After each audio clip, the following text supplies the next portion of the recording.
Muchas gracias por estar de nueva cuenta con nosotros aquí en la barra educativa Mirador Universitario. Las dos dependencias que coproducen esta serie, la Coordinación de Universidad Abierta y Educación a Distancia y la Facultad de Medicina Veterinaria y Zootecnia de la UNAM, a nombre de ellas les damos la más cordial bienvenida a este pues ya cuarto programa de la serie de pelos, plumas, garras y algo más. El tema de hoy, inocuidad de los alimentos, inocuidad y calidad de los alimentos de origen animal. Bien, es un tema desde luego interesante para el público en general, creemos, quizá en lo particular para las amas de casa. Sin embargo, también es un tema que nos da la oportunidad de mostrar una cara, una faceta, una especialidad con la que a veces no se relaciona el médico veterinario zootecnista. Y bien, vamos a iniciar presentándole. Tenemos dos panelistas invitados. Empezamos con el doctor José Fernando Núñez Espinosa. Él es académico del Departamento de Medicina Preventiva de la Facultad de Medicina Veterinaria y Zootecnia de la UNAM. Bienvenido, Fernando. Gracias por la invitación. Y nos acompaña también la doctora Claudia Dolores Alcázar Montañez. Ella también es académico del Departamento de Medicina Preventiva de la Facultad de Medicina Veterinaria y Zootecnia de la UNAM. Hola, buenos días. Bienvenida, Claudia. Gracias. Muy bien. ¿Qué les parece, Claudia, Fernando, si invitamos al público a ver el objetivo del tema de hoy? Claro que sí. ¿Lo vemos? Adelante, adelante. El objetivo de la sesión es orientar a los consumidores sobre la adquisición y manipulación adecuada de los alimentos inocuos y de calidad. Bien. Así es. Para ir entrando en materia, quisiéramos también invitar al público a comunicarse con nosotros a los teléfonos, al correo de voz que aparecen en pantalla, y quisiéramos invitarlos también a vernos por internet. Es muy importante para nosotros que nos den sus comentarios cómo están recibiendo la señal del programa en vivo. Entonces esperamos sus comentarios y sus llamadas a los teléfonos y correo de voz que aparecen en pantalla. Bien, para entrar en materia, en la plática con nuestros panelistas, Fernando, desde el punto de vista, para empezar de lo general en este tema, ¿qué es la inocuidad de los alimentos? Y no sé si podríamos platicar qué papel juega el médico veterinario en esta especialidad. Claro que sí. Mire, la inocuidad alimentaria se define como la garantía de que los alimentos no causarán daño a los consumidores. Esto significa, si un alimento no causa daño, quiere decir que no están presentes en él agentes de tipo biológico, de tipo químico, de tipo físico que en un momento pudieran causar algún problema de salud en el consumidor. Ejemplos de tipo biológico pueden ser bacterias patógenas, pueden ser bacterias que forman algunas sustancias que nos pueden intoxicar, pueden ser virus también que causan infección y enfermedad, algunos parásitos que también pueden estar presentes en los alimentos cuando estos no son manipulados adecuadamente, así como algunos hongos que pueden producir sustancias denominadas micotoxinas. pensando en las posibles sustancias químicas que pudieran tener efectos tóxicos o letales, pues también es muy importante evitar que éstas se lleguen a agregar a los alimentos. Y desde el punto de vista de los agentes de tipo físico, pues podemos pensar en pedazos de vidrio, pedazos de metal, e inclusive las famosas piedritas que frecuentemente se llegan a encontrar en los frijoles, alambritos. Se trata de evitar a toda costa que este tipo de agentes estén presentes en los alimentos con las buenas prácticas de manipulación. ¿Y de qué manera el médico veterinario participa es decir, cuál es la participación del médico veterinario en esta condición de inocuidad? Bueno, la participación del médico veterinario es muy importante desde el momento en que puede participar en cualquiera de las etapas de la cadena alimentaria, desde la unidad de producción, en las empresas donde se preparan o donde se procesan alimentos, inclusive vigilando los productos en los puntos de venta. En las empresas alimentarias, los veterinarios realizan actividades como de capacitación del personal relacionadas a la manipulación higiénica de los alimentos, sobre el control de calidad en los alimentos durante el desarrollo de sus procesos. También realiza actividades importantes de inspección y verificación de los productos en los puntos de venta, cuando ya los productos están disponibles para los consumidores. Y bueno, son muchas las participaciones que puede tener dependiendo de la etapa de esta cadena de producción. Entonces, cada vez que vemos un producto en el mercado, en las tiendas comerciales y demás, productos básicos, hay un médico veterinario que ha estado supervisando el que se mantengan en condiciones de inocuidad y calidad de estos alimentos. Claro que sí, la figura del médico veterinario en las empresas procesadoras de alimentos están con esa finalidad de vigilar y de controlar la calidad y de controlar la inocuidad de los mismos y promover las buenas prácticas de higiene y sanidad por parte de los operarios que participan directamente en la preparación de los alimentos o en la transformación. Y finalmente, pues vigila en los puntos de venta que los productos estén disponibles en condiciones apropiadas. Claudia, ¿quisieras agregar algo en este sentido? Una de las preguntas que nos llaman la atención es ¿qué productos podrían tener o serían más propensos a perder esta condición de inocuidad? ¿Los alimentos frescos o los alimentos que son procesados? No sé qué puedas comentar. Bien. Mira, cuando hablas de alimentos procesados, a este tipo de alimentos ya se les dio efectivamente algún tipo de tratamiento. Generalmente son tratamientos térmicos, en donde lo que logras es abatir una carga microbiana importante o que puede ser regular, pero puedes disminuirla. Lo que se logra con eso es aumentar el tiempo de vida de anaquel del producto. Eso es por un lado. Un ejemplo, Claudia, por ejemplo, de un alimento de un alimento procesado con algún tratamiento térmico, por ejemplo, la leche pasteurizada.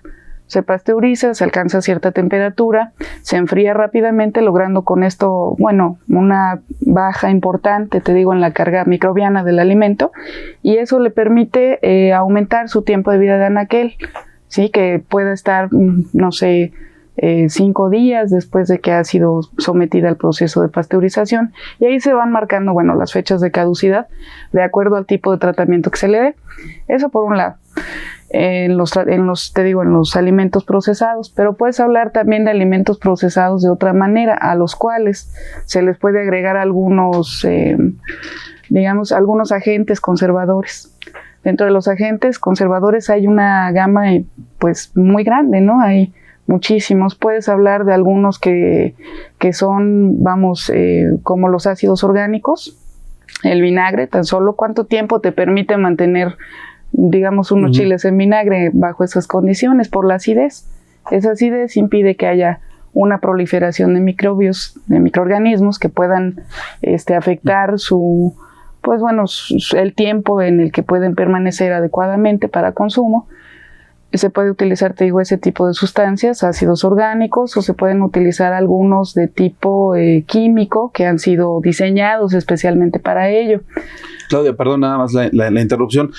Frecuentemente el hablar de conservadores, de aditivos, lo asociamos a que pueden causar daño. Estamos hablando de que estos están planeados en evitar que causen algún daño al consumidor. Así es, están diseñados específicamente para tener una función en el alimento, y generalmente son para digamos, como para abatir o parar la proliferación de microbios. Eso generalmente es para lo que se utilizan. Sin embargo, la normatividad mexicana prevé cualquier situación de intoxicación generada a raíz del uso de agentes preservantes, ¿no?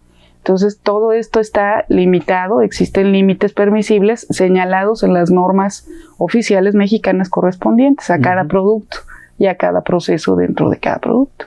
Okay. Un poco retomando lo que comentaba Fernando al principio de los aspectos de inocuidad, ¿qué tipo de enfermedades se pueden llegar a adquirir si se pierde esta condición de inocuidad, de calidad de los alimentos? Bueno, ahorita el doctor Fernando comentaba acerca de los agentes que pueden llegar a estar contaminando un alimento y que puedes clasificarlo como químico, físico, microbiológico. Generalmente los que causan enfermedad importante, no por descartar los demás que también son importantes, pero son los más comunes, digamos, son los agentes microbiológicos. Dentro de lo que es la presencia de agentes microbiológicos en niveles que pueden causar algún problema para el consumidor, puedes desencadenar, o se puede desencadenar, pero mejor dicho, dos tipos de enfermedades. Puede ser una infección, un proceso infeccioso como tal, con la presentación de un cuadro diarreico importante, con la presentación de fiebres y algunos otros signos clínicos importantes también.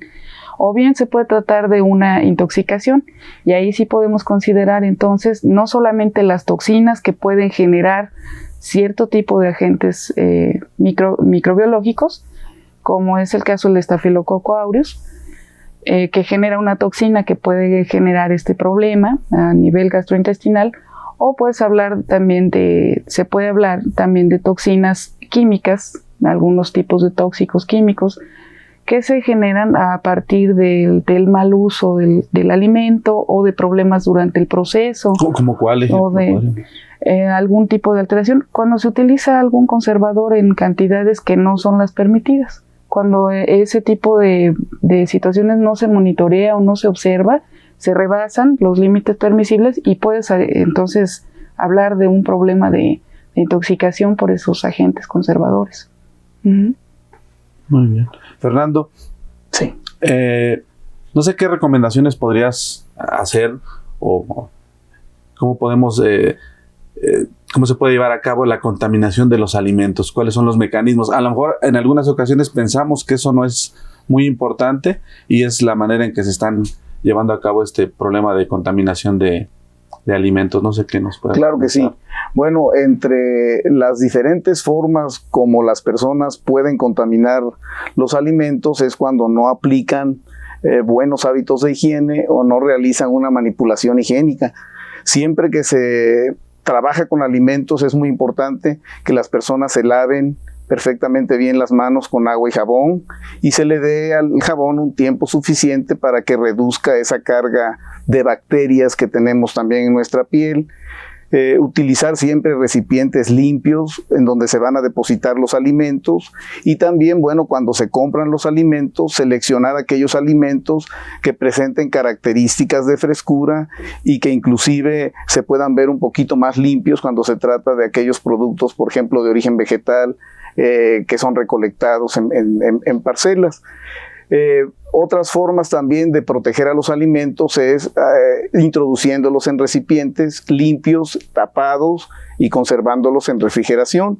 Es muy importante que durante la preparación de los alimentos se evite a toda costa fumar o estar tocándose la cara o el pelo y tocando los alimentos o hablar sobre los alimentos porque no nos damos cuenta, pero a la hora de hablar pues también se depositan partículas de saliva.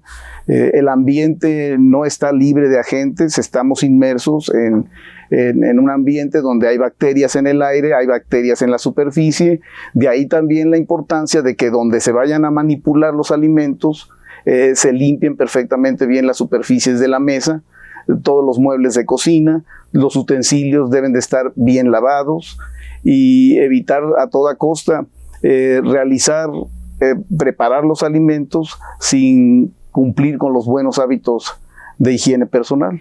Ya no se diga el manipular dinero, ¿no? A veces la gente que está preparando alimentos y manipulando, cobrando, ¿no? A veces en los... Sí, por eso es muy importante, ¿no? Que las personas, por ejemplo, en los puestos ambulantes, que estén preparando algunos alimentos, bueno, que ellos no sean las personas que estén cobrando por el producto, que exista otra persona que esté realmente recibiendo el dinero, porque bueno, el dinero pasa por muchas manos y como hemos dicho, todos tenemos cierta cantidad de bacterias en la piel y pues se va cargando, todos los objetos que tocamos se van cargando de muchos microorganismos. Entonces lo importante es mantener el ambiente limpio, las cocinas limpias, los recipientes limpios, lavarse muy bien las manos y aplicar estas buenas prácticas de higiene durante la preparación.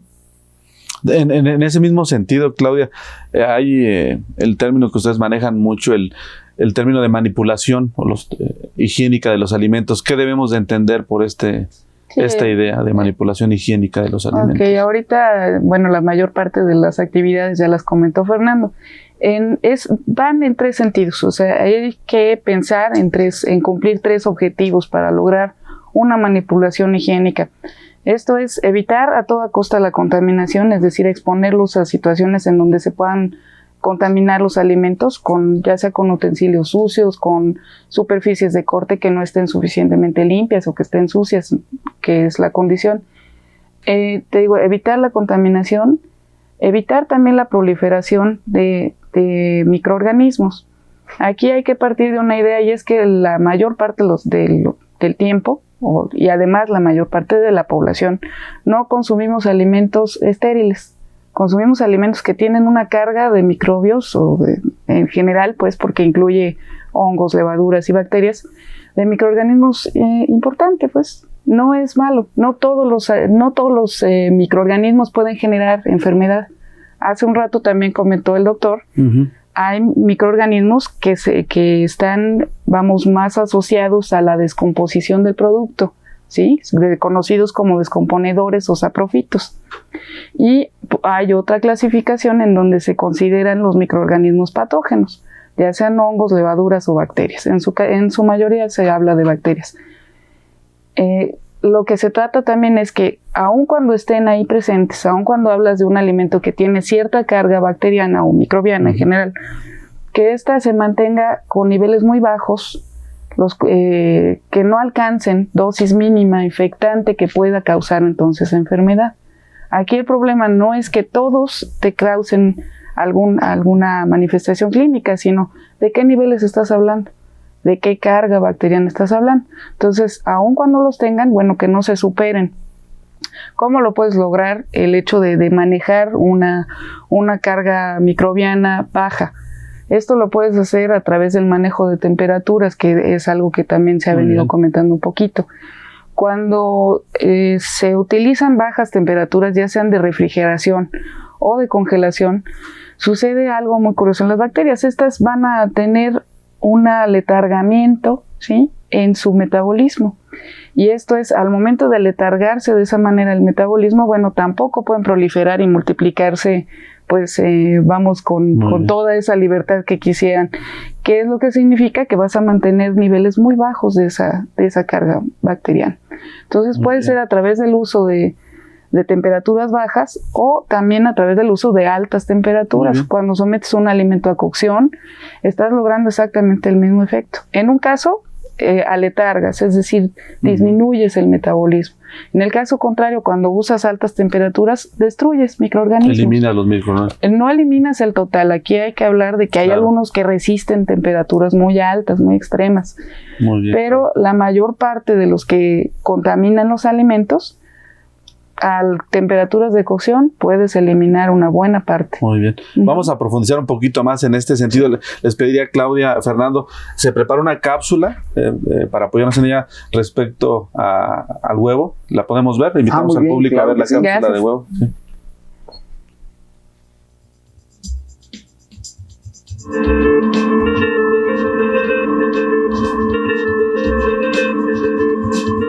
El huevo es uno de los alimentos de origen animal que posee un alto valor biológico para el hombre, debido a sus contenidos de proteínas, grasas, vitaminas y minerales. El cascarón es la primera barrera de defensa que posee el huevo, el cual está revestido por una cutícula natural que impide que los microorganismos penetren. Por lo tanto, no se recomienda el lavado del huevo, ya que esta práctica la eliminaría por completo. Este proceso se puede llegar a distinguir gracias a una luz ultravioleta. Algunos factores que pueden considerarse para valorar la calidad del huevo son: su peso debe ser aproximadamente de 60 gramos por unidad. El cascarón debe estar íntegro, sin fisuras, ausencia de excremento, tierra o sangre en su superficie. Para determinar la frescura del huevo existen diversos aspectos a considerar. Al romper un huevo fresco sobre un plato, se debe observar que la clara esté firme y recogida alrededor de la yema. Por su parte, la yema debe tener una apariencia semicircular y con bordes redondeados. Un producto que tiene bastante tiempo almacenado tiende a perder agua, originando un aumento en el tamaño de la cámara de aire y disminución del peso. Al introducir un huevo fresco en una solución salina al 12.5%, se observa que el huevo fresco queda en el fondo, pero si flota o medio flota, implica que el huevo es viejo. En los productos empacados, se debe verificar la fecha de caducidad impresa en los empaques. Recomendaciones para mantener la calidad del huevo. Los huevos pueden mantenerse en buenas condiciones en refrigeración entre 7 y 10 días. Se recomienda que los huevos se almacenen con el extremo redondeado hacia arriba y el más agudo hacia abajo. Antes y después de manejar el producto, es recomendable lavarse las manos, utensilios, equipo y área de trabajo con agua tibia y jabonosa. Para evitar enfermedades, es importante cocinar completamente el huevo.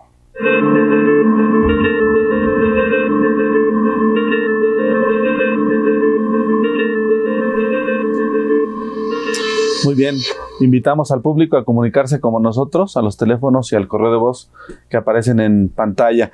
Retomando la cápsula, Claudia, de los aspectos informativos que nos daban respecto al huevo, sí. ¿Qué otras alteraciones se pueden presentar en este producto y sus derivados? Yo sé que hablar de sus derivados no es tan familiar para el público en general, pero a lo mejor sí a nivel de la industria. Uh-huh.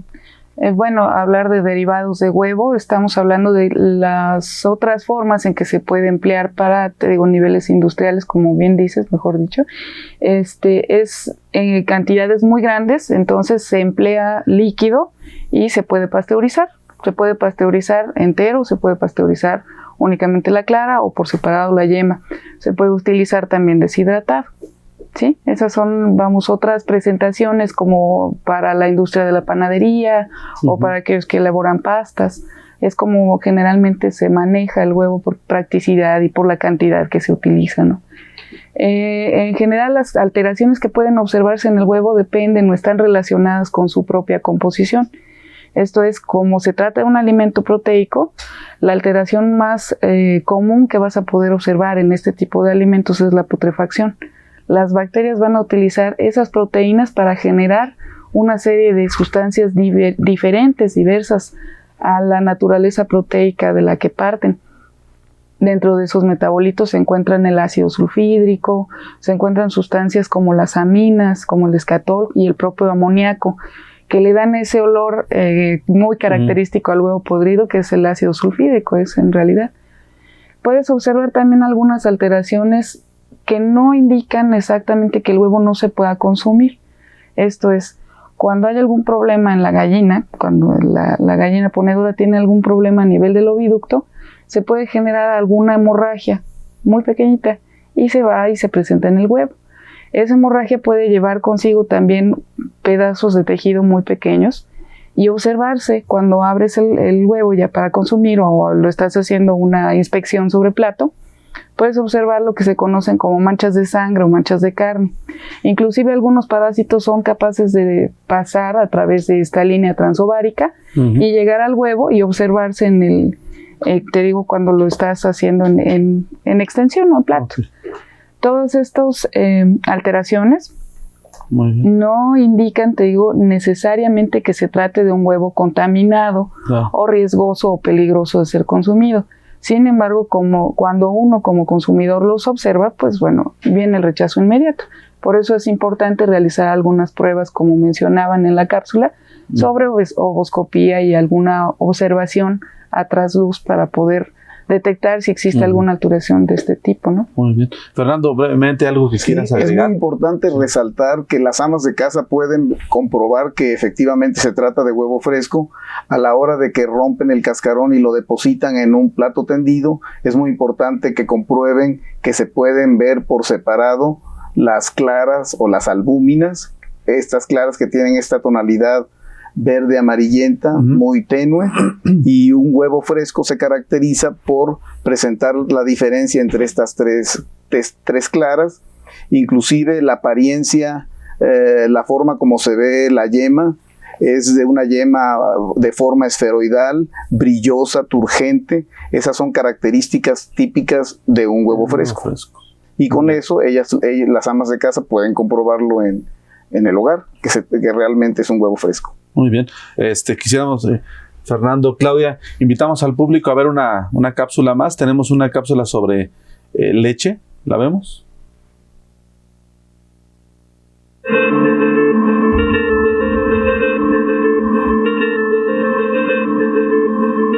La leche es un producto de origen animal, con el que se pueden realizar varias pruebas. Estas pueden clasificarse en dos grupos principalmente, físico-químicas y bacteriológicas. Las primeras pueden dar una idea general acerca de la frescura del producto. Sirven como indicadores de contaminación, alteración e incluso adulteración, como es el caso de la determinación del valor de su densidad. El valor normal de la densidad de la leche entera se encuentra en un intervalo de entre 1029 y 1031. La apreciación de las características sensoriales del producto son conocidas como inspección sensorial directa, y a través de ellas se determinan todas las cualidades apreciables mediante los órganos de los sentidos, tales como el color, el olor y sabor, así como la consistencia, mismas que son indicadores para el consumidor final sobre la aptitud o inaptitud del producto. Una de las pruebas bacteriológicas que es muy común e importante es la medición de colonias de bacterias, que se encargan de averiguar cuál será la densidad de grasas. Así, se puede averiguar si pasa la norma permitida. Otra prueba físico-química importante en la calidad de la leche es la determinación de la grasa butírica, conocida también como prueba de Gerber. Prueba en la cual, mediante el uso de un ácido fuerte como es el ácido sulfúrico, las micelas de la grasa pueden destruirse liberando el contenido y separándolo de la fase acuosa de la leche mediante centrifugación, esperando un contenido normal de grasa en la leche de vaca de entre 3 y hasta 6%.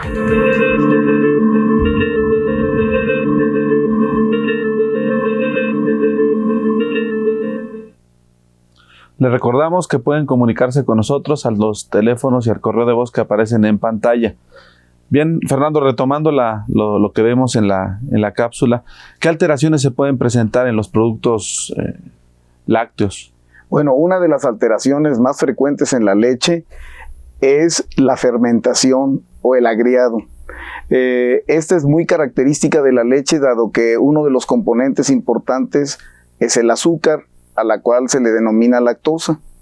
Y como comentamos hace un momento, los alimentos no están libres completamente de microorganismos, de ahí que aunque exista una carga de bacterias saprofitas baja, esta carga es suficiente como para poder atacar el azúcar de la leche como sustrato, lo utilizan y entonces promueven la fermentación o la acidificación de la leche. Es una de las más frecuentes. En general, una leche pasteurizada, en tanto se conserve apropiadamente en temperaturas de refrigeración, pues se cumple con esta fecha de caducidad y puede ser ingerida sin ningún problema dentro de este periodo de caducidad. En cuanto a productos lácteos, por ejemplo, ¿qué alteraciones pueden tener las mismas? ¿Qué significaría, por ejemplo, ver abombado el en un yogur, por ejemplo, la tapa de esa? En una leche que no ha sido procesada térmicamente, que no ha sido pasteurizada, podrían darse también otros cambios como formación de gas, como cambios de consistencia, se vuelven muy espesos por contaminación de bacterias del tipo de las pseudomonas, que normalmente forman unas sustancias mucígenas y cambian la consistencia. Pero en el caso de la leche pasteurizada, como lo comentaba la doctora Alcázar hace un ratito, la pasteurización permite una reducción importante de estas bacterias alteradoras o descomponedoras, por un lado, y por otro, destruye algunas de las posibles bacterias patógenas que pudieran estar presentes, como es el caso del Mycobacterium tuberculosis, o de Coxiella burnetii, o de E. coli, o de Staphylococcus. Afortunadamente, el proceso de pasteurización es muy efectivo, y entonces difícilmente ya los productos procesados a partir de leche pasteurizada presentan deterioro.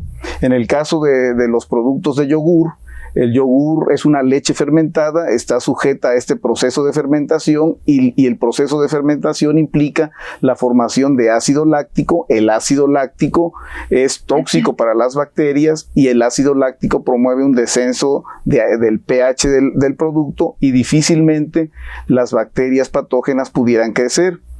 Y en el caso de las leches fermentadas se utilizan cultivos lácteos que prácticamente compiten con otro tipo de bacterias que pudieran generar formación de algunos gases, y es cuando pudieran presentarse productos abombados, pero no son productos de riesgo importante. Muy bien, Fernando, Claudia. Tenemos que ir a una pausa. En un momento continuamos. Claro que sí, esperamos las llamadas de nuestros televidentes. Gracias.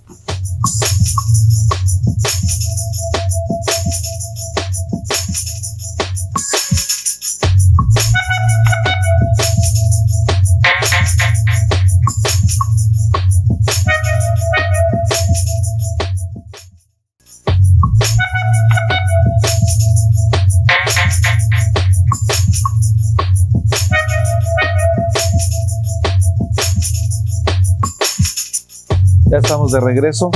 Invitamos de nueva cuenta al público a comunicarse con nosotros a los teléfonos que aparecen en pantalla. Nos llama Guillermo Zúñiga, exalumno, felicitando al doctor Núñez. Muchas gracias. Saludos a los MBZ, en especial al Fernando Núñez, a MBZ Fernando Núñez. Qué bueno que se difundan estos temas para dar a conocer estas áreas. Habla Pilar de la Rosa de Coyoacán. Alejandro Cerecedo.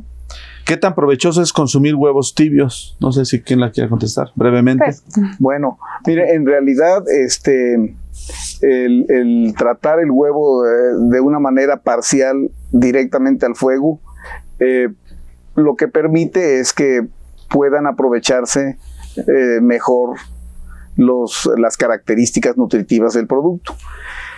Y en realidad los componentes más importantes que pueden participar en la nutrición del hombre, en el caso del huevo, pues están contenidos en una buena parte en la yema y otra parte en la clara. El producto tibio puede aprovecharse mejor. El huevo en general es un producto que se digiere fácilmente. Es un producto que tiene un valor biológico muy alto, un valor biológico de 94. Esto quiere decir que de 100 gramos de huevo que una persona consuma, realmente está aprovechando 94 gramos. Y el huevo tibio es también seguro porque un indicador que nos permite garantizar que se puede eliminar una sustancia que normalmente puede complicarnos, puede desencadenarnos algún problema, es una sustancia de origen proteico que se llama avidina, que se encuentra en la clara, y que cuando el huevo se somete a cocción, inclusive el huevo tibio, esta avidina de origen proteico se coagula y se elimina y no hay ningún problema.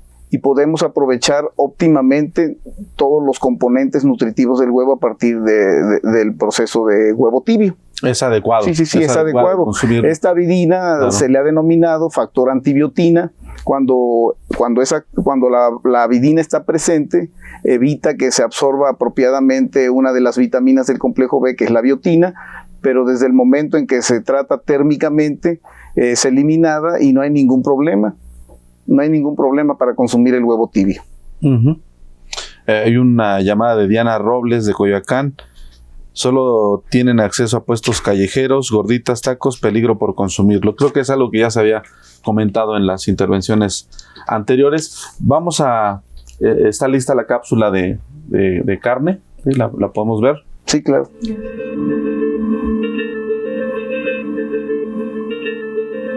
La carne y los productos cárnicos son una de las principales fuentes de alimentación para el ser humano. Existen pruebas que nos indican el estado de frescura de la carne, como inspección sensorial directa mediante el análisis visual, identificando su apariencia, color, grado de marmoleo y coloración de las grasas. Olfativa, identificando olores anormales que evidencien su descomposición. Táctil, determinando la consistencia y las texturas, las cuales deben ser en una carne fresca, suave, firme, jugosa y resistente a la presión digital. A través de la inspección es posible identificar alteraciones como enranciamiento, limosidad y putrefacción, la cual se puede comprobar con la prueba del H2S, el que se produce como resultado del metabolismo bacteriano. Para productos cárnicos, se determina la presencia de ingredientes que son controlados normativamente, como es el caso de la fécula, y el empleo de los nitritos, utilizados como conservadores en este tipo de productos. Para la fécula, se experimenta el uso del Lugol, que es un colorante a base del yodo, el cual se une a las moléculas del carbohidrato, identificándose a través de una coloración de azul intenso a negro. La cuantificación de nitritos se realiza con un kit comercial, donde la tira reactiva se compara con una escala colorimétrica, indicándonos el valor aproximado de estos agentes conservadores.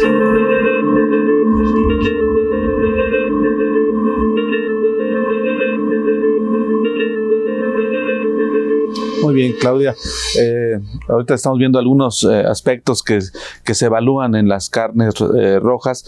¿Qué riesgos implican? Es una pregunta que frecuentemente nos hacemos. ¿Qué riesgos implica el consumir las carnes rojas? ¿Es peligroso para la salud por los contenidos que tiene, proteicos, grasas, los tipos de grasa? No sé qué puedas comentar. Okay. Aquí es importante desmitificar cosas acerca de las carnes rojas, ¿no?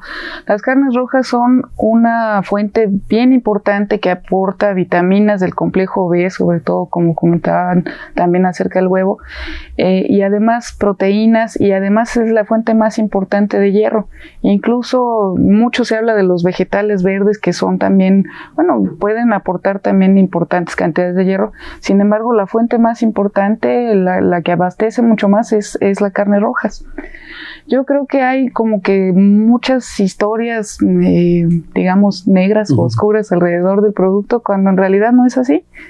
Cuando hablan de la carne de cerdo, por ejemplo, mucha gente tiene la idea de que es demasiado grasa y que puede causar problemas de colesterol y arteriosclerosis y todo esto, y sin tomar en consideración, digamos, que sí es cierto, es una...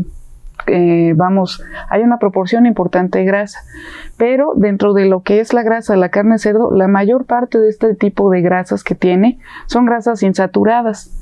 Las grasas insaturadas son de alta densidad y pueden recorrer el organismo y eliminarse fácilmente, ¿sí? Las grasas saturadas son las menos en proporción dentro de lo que es la carne de cerdo. De las carnes rojas, también las carnes de ovino y de bovino, muchas veces, mejor dicho, en el caso particular de la carne de bovino, se tiene mucho temor acerca de sustancias como el clenbuterol o algún tipo de estas cosas. Y aquí es muy importante hacer énfasis en que en ningún momento se permiten, ni se toleran, ni se facilitan, ni no se usan. O sea, la normatividad prevé en todo momento que no se deben de utilizar estas sustancias. Están prohibidas, no se emplean, no se deben emplear. También en el caso de hormonas, ¿podríamos mencionar lo mismo? el uso de hormonas. Mencionabas el clenbuterol, que es una pregunta que nos han estado haciendo. Sí, hago énfasis en el clenbuterol en particular porque mucha gente tiene temor acerca de las intoxicaciones que se llegan a presentar en alguna parte de la República, y han sido casos, digo, son reales, pero aquí lo importante es hacer énfasis en que se utilizan, vamos, fuera de lo que es el contexto reglamentario, y la Ley General de Salud prevé nada de uso de beta-agonistas, que es como se clasifica esta sustancia, ¿no? No se emplean, o no se deben emplear, no está permitido por la ley. En el caso de las hormonas es un poquito diferente. Aquí sí se emplean, se llegan a usar, pero son cantidades muy bajas. Hay tiempos, se deben de dejar tiempos de descanso que deben ser bastante amplios para que el animal, para que el animal pueda eliminarlas, metabolizarlas y eliminarlas finalmente, y después entonces someterse a sacrificio para que ya llegue la carne al consumidor libre de todas estas sustancias. Pueden usar, también se ve, es una situación prevista por la normatividad mexicana, la legislación, y dice, sí usas, pero tal cantidad, y ya, hasta ahí. Muy bien. Fernando, respecto a los productos cárnicos procesados, hablando de embutidos, de jamones, ¿qué alteraciones se pueden presentar ahí? En este tipo de productos. Mí me gustaría, antes de contestar esta pregunta, me gustaría señalar que es muy importante tener en cuenta que el deterioro que pueda sufrir una carne depende del grado de contaminación que contenga, y que este grado de contaminación depende de qué también se llevó a cabo el procesamiento en el rastro.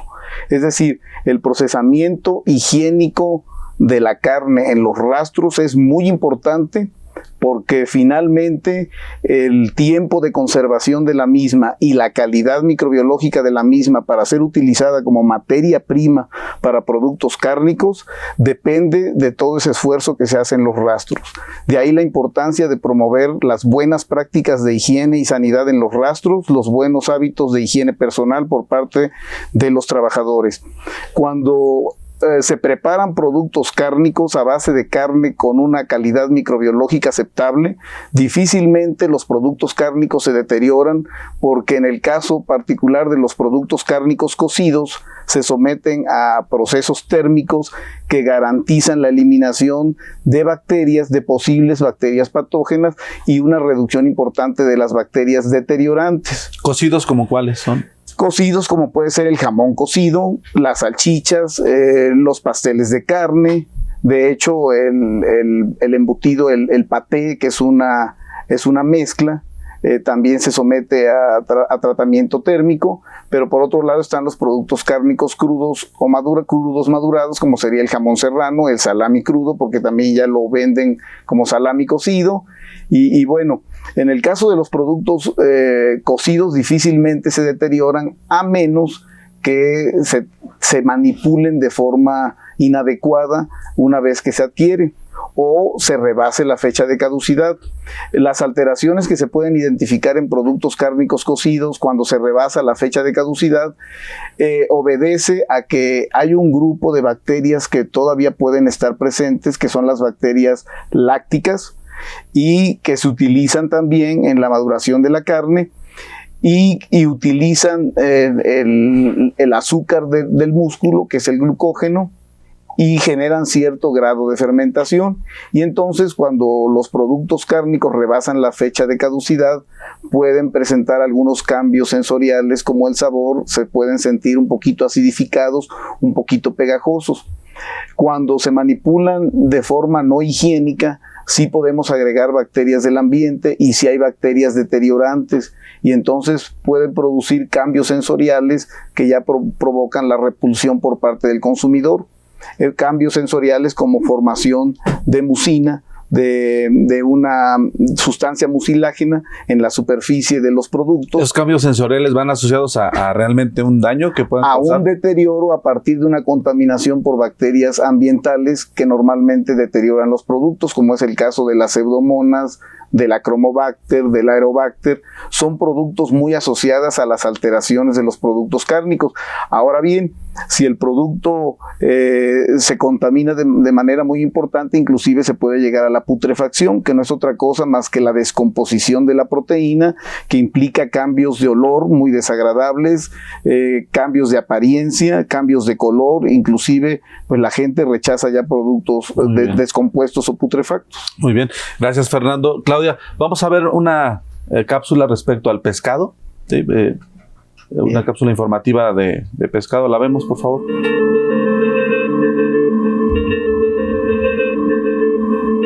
En el caso de los pescados, la principal herramienta en el laboratorio es la inspección sensorial directa, que permite al consumidor identificar cualquier alteración que evidencia un mal manejo del producto, como en el caso de no mantenerlo a las temperaturas de refrigeración adecuadas. Independientemente de la especie de la que se trate, el pescado debe tener una apariencia de frescura manifiesta a la inspección visual, encontrarse húmedo, con mucus cutáneo incoloro, así como globo ocular completo y convexo, bien definido. Las branquias deberán observarse con una coloración propia a la apariencia de la sangre fresca. Las escamas, si las posee, deben mantenerse firmes y bien adheridas a la piel. En el interior, el peritoneo debe encontrarse con una coloración propia, permitiendo la identificación y clara diferenciación de las vísceras. El olor es uno de los principales indicadores del estado de frescura del producto. Este debe ser fresco y poco intenso. Conforme el producto va perdiendo la condición de frescura, el olor va intensificándose debido a la generación de amoníaco principalmente, aunque existen otros gases que son productos del metabolismo bacteriano. Finalmente, a la inspección táctil, el pescado debe mantenerse rígido, sin presencia evidente de gas en su tracto digestivo, y la masa corporal debe permanecer adherida al esqueleto.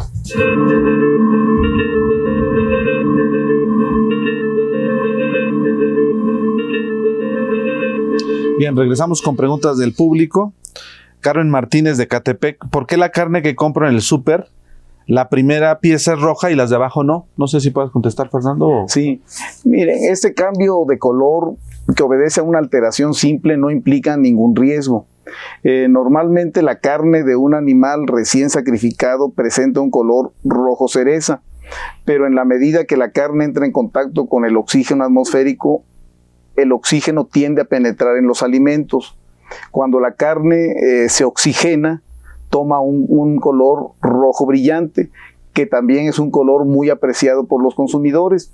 En la medida que transcurre el tiempo, el oxígeno del aire puede provocar reacciones de oxidación en esta molécula que es la mioglobina, transformándola en metamioglobina, y ese color rojo, pardo, tirándole un poquito a café, obedece a una oxidación de la mioglobina y se le denomina metamioglobina. Pero ese cambio de coloración no implica ningún riesgo y la carne se puede consumir con toda seguridad. En resumen, es de igual calidad la carne que aparece en la superficie con un rojo más intenso que la que tiene una tonalidad más oscura, ¿no? Exactamente. Es la misma calidad, simplemente es el oxígeno. Felicitaciones a los panelistas, felicitaciones a la doctora Claudia. ¿Basta con hervir la leche? Cuando la leche se somete a ebullición, es posible mantenerla 20 minutos a fuego lento a partir de que rompe la ebullición. Y con ese tratamiento de 20 minutos se garantiza la eliminación de cualquier bacteria, inclusive se puede hablar de una leche casi estéril.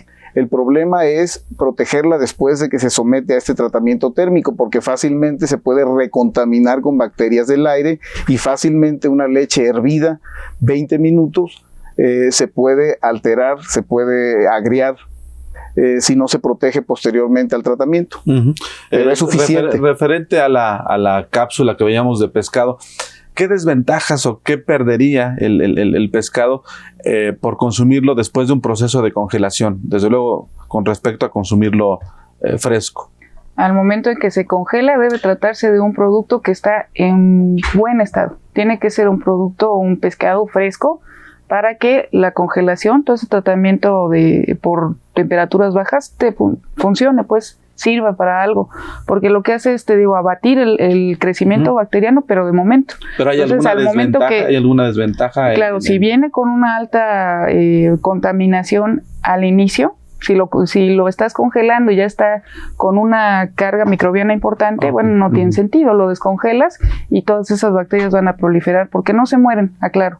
Con las temperaturas frías no hay muerte de microorganismos, solamente es como alentarlos. Ajá.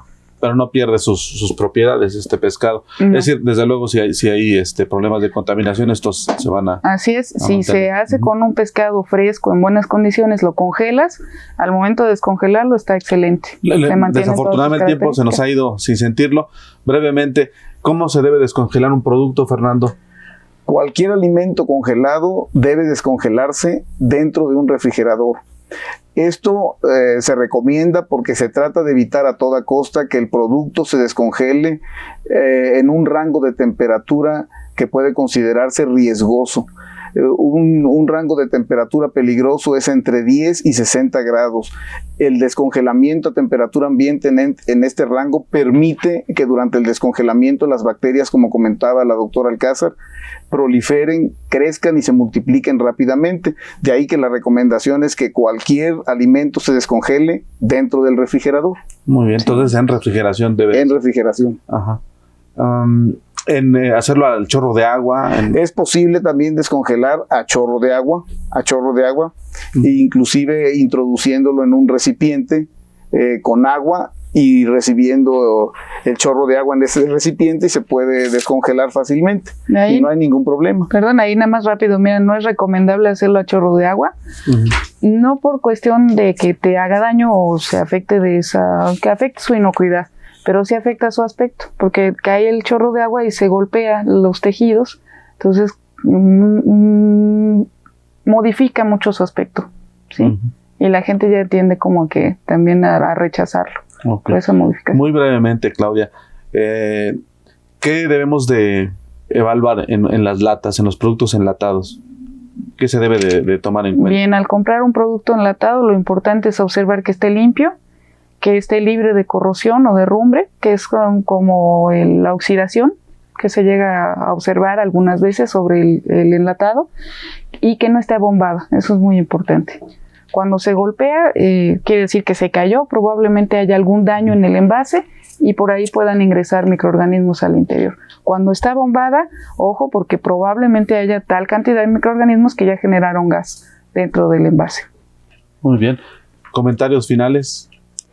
Pues comentarle a todo nuestro público televidente que el veterinario juega un papel muy importante en la protección de los alimentos, como mencionábamos, capacitando al personal que los manipula, asesorando técnicamente a las empresas, asesorando legalmente a las empresas en relación a los productos que están elaborando, verificando y controlando la calidad e inocuidad de los alimentos, y que podemos ubicarnos en cualquiera de las etapas de la cadena alimentaria, desde la unidad de producción, pasando por los rastros, por las plantas empacadoras de carnes, hasta el punto de venta. Pues el tiempo se nos fue sin sentirlo.